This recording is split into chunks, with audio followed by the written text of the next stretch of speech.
Presidente Samper, qué buena esta oportunidad de tomar un tinto en paz y tranquilidad, hablar de las cosas que a uno le interesan y hablar con libertad, mostrar qué vemos como horizonte, qué nos preocupa, qué nos deja esperanza, porque uno nunca puede perder la esperanza. Así es, yo creo que alguien decía que la esperanza es un sueño despierto.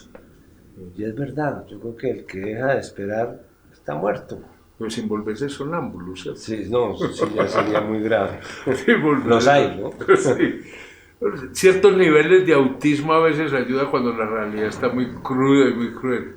La política, yo creo que todo esto va convergiendo hacia una situación donde yo creo que la política, como usted la hizo, como la hemos vivido, ya no es la política que hoy existe. Hay una crisis, un rompimiento, una transformación. Se desfondó la política. No, yo creo que ha habido un cambio radical en la política. Digamos, la política que hacíamos usted y yo hace 25 años, que ahora estamos conmemorando los 25 años de empezar mi gobierno, era, yo creo que fue casi que las últimas elecciones en las cuales se hizo una política que de alguna manera comenzó a hacerse desde el Frente Nacional.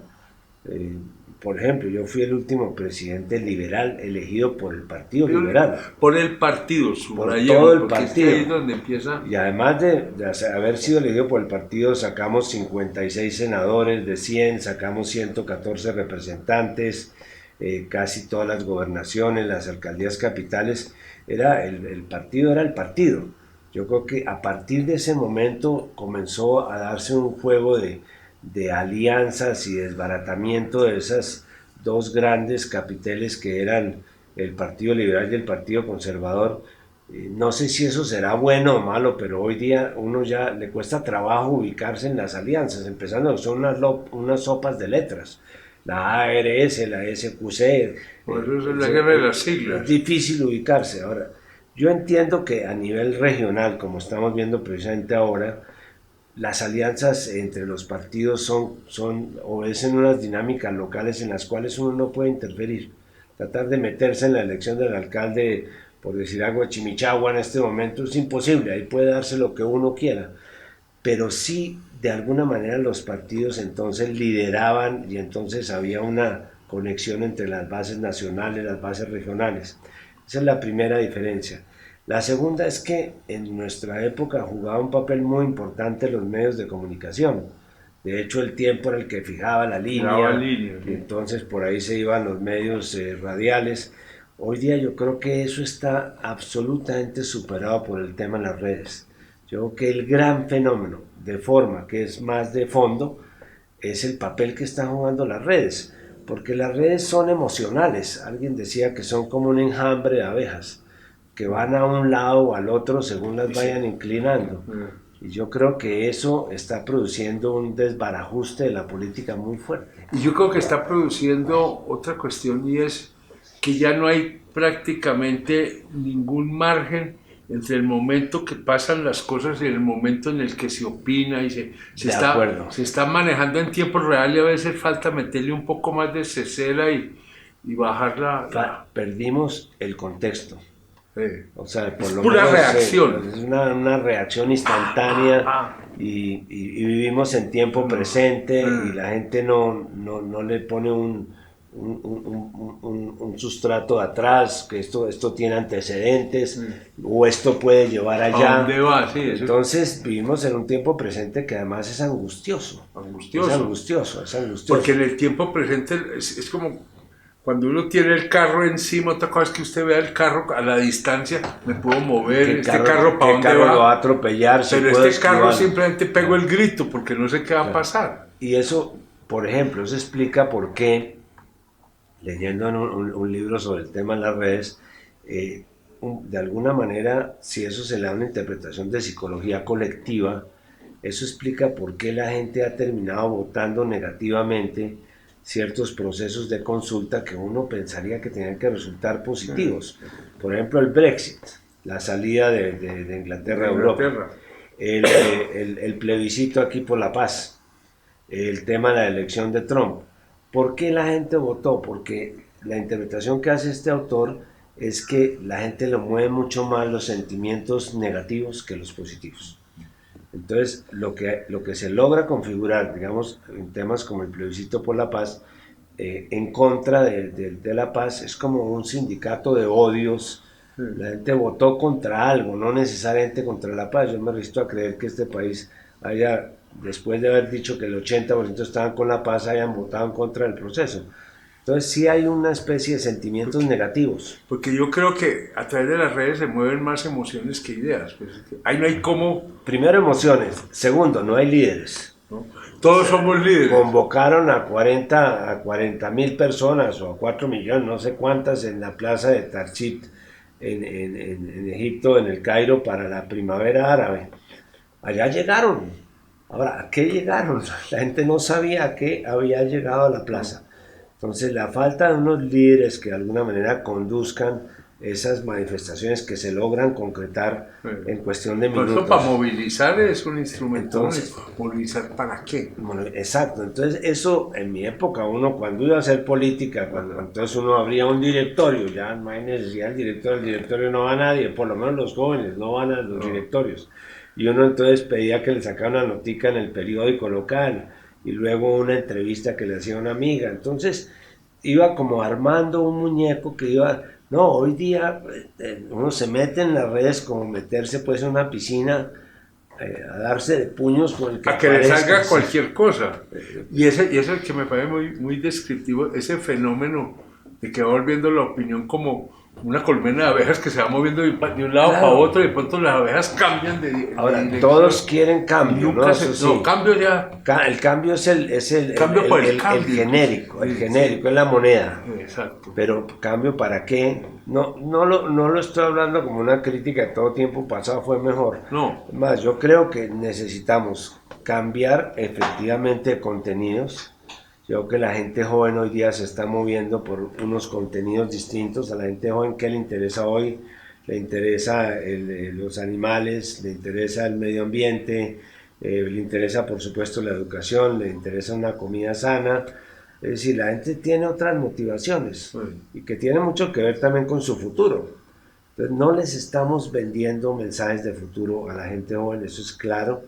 Y no lo estamos haciendo si lo hiciéramos a través de los canales que debemos hacer, lo que es la utilización de las redes sociales.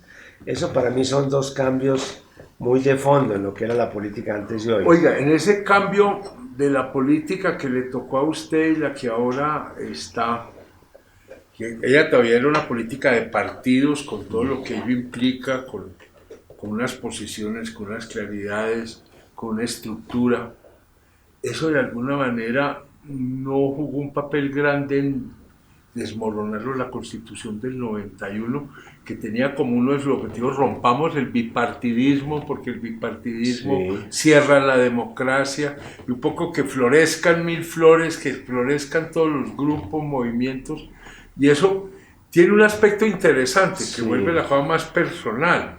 Pero es que la política tiene que estar amarrada a proyectos que se comparten, ¿o no ves por ahí nada así? No, me parece que es válido, pero no es un caso colombiano solamente. No, es que esto no es colombiano. Es decir, los partidos en general, por lo menos en la región que yo conozco, que es la región latinoamericana, perdieron su capacidad de representación. ¿Qué quedan de partidos viejos? ¿Los chilenos? En Chile hay algo, en Argentina lo que hay es el peronismo. El peronismo con todas los mil rostros. Que es un sancocho de partidos y movimientos. Tal vez en Uruguay queda algo de partidos, pero en general hay una crisis de representación. Los partidos cada vez se parecen más a la idea que la gente tiene de ellos. Que no piensan en ideología, no están pensando en ideología. Le están dando razón, sí. Exacto. Pero hay un fenómeno más de fondo ahí, Juan, y es que yo creo que aquí está haciendo crisis también el presidencialismo como sistema de gobierno. Quiero decir más colombiano, ¿no es? No, es muy latinoamericano. Sí, nosotros heredamos el presidencialismo norteamericano y lo revolvimos con algunas cosas de tendencias monárquicas que todavía nos quedan de España y nos quedamos en el peor de los mundos. Que tenemos un presidencialismo en que los presidentes mandan en todas partes sin que se los obedezca en ninguna parte, pero además no tiene el contrapeso de los parlamentos, que es un sistema parlamentario. Ahora, yo creo que nosotros no deberíamos ir hacia un sistema parlamentario al estilo español o inglés, eso es demasiado, pero sí como el de la Quinta República Francesa, un presidente elegido por mayorías simples, un Congreso elegido por mayorías proporcionales con representación regional, bancadas, juegos de bancadas, y que el primer ministro, que es el responsable del gobierno, lo elija el Congreso, de común acuerdo con el presidente. Eso permitiría que esta mermelada, que hoy hablan de la mermelada, que en nuestra época era el clientelismo, que era la forma de manejar parlamentario por parlamentario, pues se tradujera en una negociación con bancadas alrededor de temas, y eso tal vez resucitaría la fe de la gente en los partidos. Y fija, hay dos cuestiones, presidente, siguiendo en esta línea de pensamiento. Usted tocó ahora una que me quedó pensando, que admite varias interpretaciones, y es cómo la dinámica política electoral local se volvió muy local, es decir, las fuerzas nacionales, el discurso nacional poco intraí, claro. Que eso tiene un lado interesante. Claro, porque la gente hoy día, yo que fui concejal, no sé si tú lo fuiste en algún momento, pero yo fui concejal de Bogotá, el momento en que sentí más próxima a la gente, claro, como elegido, fue como concejal. Claro. Yo viví esa experiencia más como secretario de gobierno de Lucho Garzón. Esto sí es gobernar en tiempo real. Claro. Es que uno hacía algo, yo iba al mercado por la tarde y me paraba en el carrito, oiga, y esto, usted en la Cosa Nacional, mientras que hoy llega y piale, a usted ya le olvidó que bueno. Y ahora ¿qué le pedían a uno? Lo que la gente necesita. Ese es que allá vamos. Que le tapen el hueco en la esquina, que le pongan el agua, que no le cobren la valorización. Sí, allá vamos. Porque aparece otro elemento que yo creo que es importante, y ese es general, pero yo creo que en el caso colombiano tiene una génesis muy clara de la Constitución, y es la reivindicación de las comunidades como actores fundamentales. ¿Sí? Esto ya no es el gobierno y los grupos económicos, el poder y el capital. La gente aparece, y aparece localmente, y aparece como comunidad. ¿Cuál es el secreto? Yo veía un documental de la Deutsche Welle antes de las elecciones europeas sobre el fenómeno italiano, y entrevistaron varios de los alcaldes de los partidos de gobierno ahora, y dice, ¿cuál es el secreto? El secreto es que nosotros nos preocupamos porque no están recogiendo la basura, porque hay un problema en el colegio, porque le entregaron el parque a yo no sé quién. Los problemas grandes del futuro de la humanidad, de la guerra en el Oriente Medio, al ciudadano común y silvestre le entrega sus problemas de hoy, y esos son los que desatendió la política, y es lo que estos sectores están atendiendo. Eso es lo que reivindican las elecciones locales. El tipo que está votando hoy día en Valledupar piensa muchísimo más el voto por quién va a ser su alcalde que el voto por quién va a ser su presidente dentro de 3 años. Él lo que le importa es lo suyo. Ya creo que tiene que volver la política. La política tiene que volver a comenzar por ahí. Nació de ahí, pero tiene también que subir. Hay que jugar dos niveles. Tiene que subir, y tenemos que volver a un lenguaje que sea comprensivo para la gente. El lenguaje emocional el voto partidista de hace 50 o 60 años tenía sentido cuando todavía teníamos como las señales de la violencia, del enfrentamiento. Pero hoy día la gente tiene otras preocupaciones. Yo entiendo que a los jóvenes les preocupe que les dejamos esto acabado, que acabemos con los ríos, que acabemos con los bosques, que matemos los animales. Eso le preocupa a la gente joven, y es válido porque ese es su pensamiento futuro. Y porque no es un pensamiento baladito, con un tema central. De fondo, que es la supervivencia. Y claro, le preocupa la educación, le preocupa el empleo, le preocupa a su papá también, el que tenga empleo su hijo. Pero todo eso, esos contenidos deberíamos aterrizarlo en un lenguaje distinto, que es el lenguaje de las redes. Cuando tú tienes que expresar todo lo que estamos hablando en 280 caracteres, te suicidas. No. ¿Ves? Entonces, ahí se le va a uno apenas planteando el tema. Sí, un cambio de chip. Sí. Oiga, y todo esto que estamos viendo, cuando ya usted enmarca ahí todo este tema nuestro de la paz, la negociación, ¿esta crisis política ha tenido ahí un impacto? ¿O esta negociación y su posacuerdo puede ser un factor de revitalización, de renovación? ¿Puede No. haber ahí una oportunidad Yo o son dos yo dinámicas? tengo una lectura positiva como la debes tener tú y es la siguiente. Yo creo que en las pasadas elecciones se expresaron válidamente dos alternativas. Por primera vez, sin la amenaza de lucha armada ni nada de eso, la gente pudo votar, unos votaron a favor, otros en contra, algunos con factores personales, pero de todas maneras se creó como un terreno distinto para la política, que es el terreno de la alternatividad. Unos votan, gobiernan, otros no gobiernan. Pero sobre este tema de la paz, yo creo que reconociendo que el gobierno del presidente Duque ha tenido aciertos en ciertos temas como le ha preocupado la desmovilización, es verdad, los proyectos productivos, creo que sí estamos en la situación que estábamos en 1949, después del asesinato de Jorge Eliezer Gaitán, donde había mucho odio, muchas cuentas por cobrar, precisamente porque se había como despejado un camino a raíz de ese asesinato que nos hizo ver la luz de en qué estábamos. Aquí sucede lo mismo, y ahí es donde yo creo que el presidente tiene que ejercer su poder de convocatoria para que nos pongamos de acuerdo, como decía Álvaro Gómez, lo fundamental. Lo fundamental. O sea, ¿qué es lo fundamental? Preservar la sostenibilidad de estos acuerdos, hacer la reactivación de lo que falta, tener mucho cuidado en las zonas donde está haciendo metástasis el conflicto. Reconocer que de pronto hay puntos que hay que ajustar de los acuerdos, Claro. que eso tampoco está esculpido en granito y no se puede tocar. Claro, una cosa es que tú digas, hombre, esta casa la vamos a mantener y ahora vamos a cambiar la cocina. Y otra cosa es decir, voy a tumbar la cocina sin decir exacto, que vas a mantener la casa. Eso de volver la pastriza yo nunca creí que fuera la posición Claro, de Duque. además le suscita a la gente una gran preocupación, una gran preocupación. Oye, ¿y usted va para la JEP? Estamos estudiando, y esto es una primicia para las dos orillas. No, estamos estudiando en qué temas podría ser útil que yo rindiera un informe. Por supuesto que en los casos específicos no tengo la capacidad ni los elementos, pero por ejemplo la visión de lo que fue, que luchamos mucho con el presidente López Mikkelsen, esa disyuntiva en que estuvimos muchos años sobre acuerdo humanitario o rescate militar.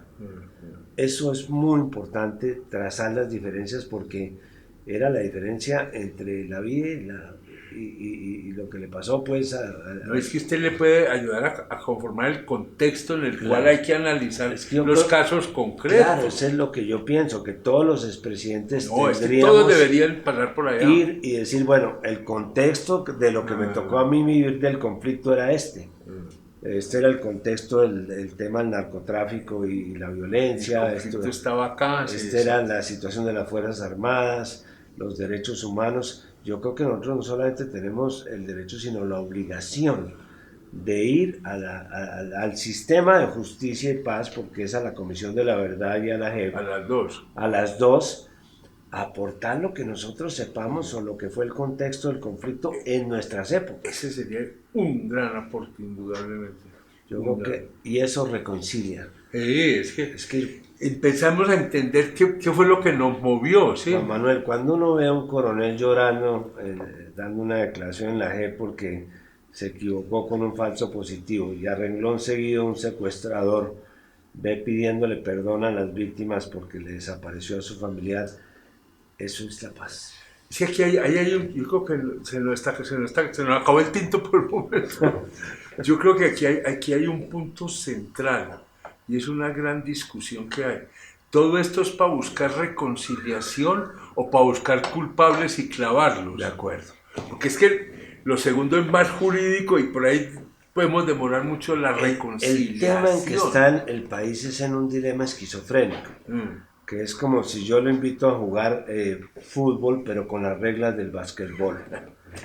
Aquí esto es, usted no puede juzgar la justicia transicional, que es una justicia restaurativa, cuya función es sacrificar algo de justicia por darle verdad y reparación a las víctimas, con la justicia ordinaria, que es una justicia acusatoria, punitiva. Culpables, penas, cumpla.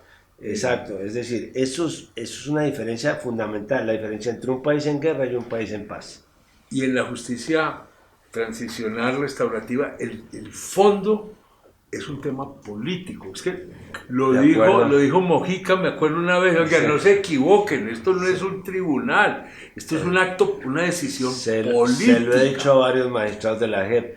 Les Ojo digo, con eso. no les dé miedo entender que las decisiones de ustedes son las decisiones políticas. Decirle a un general que ha cometido un falso positivo, a un guerrillero que ha hecho un secuestro, decirle, si usted me cuenta la verdad y me satisface a esas personas que son las víctimas de sus hechos, yo estoy dispuesto a darle a usted una oportunidad de que se reintegre a una sociedad distinta. Eso es una decisión de poder, es política. Oiga, un cierre de conversación magistral. Gracias. Qué bueno gracias. volvernos a ver, No, Juan lo Manuel. mismo.